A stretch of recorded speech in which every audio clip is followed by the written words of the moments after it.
and then this book would be a more accurate rendering of the truth. If I were to write responsibly with adequate research to confirm certain facts, I'd have to ask people about the last time they saw or spoke with or heard from my friend Harris. I'm afraid to ask his parents those questions. I'm afraid to talk with his last lover.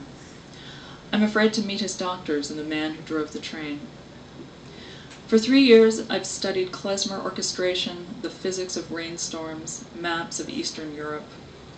I thought I could trade my life for this useless, vigorous research. Since I was afraid to know so many answers, I didn't ask enough questions, and now it's been 3 years. Now no one could possibly be able to remember the mundanities of July 23, 2008.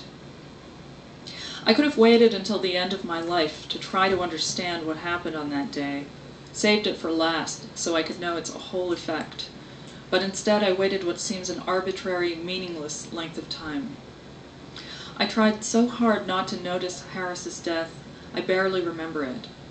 Time eroded the memory of it even as it gathered the dust of what's happened since.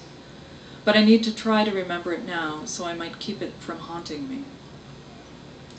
We know the lost time begins just after noon because that's what the desk nurse said, and we know it ends at 10:48 because that's when the train pulled into the station.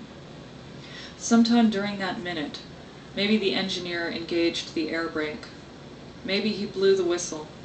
And before or after the engineer did those things, the train's snub nose, or maybe its whole underside, just above the rails, made contact with my friend's still living body.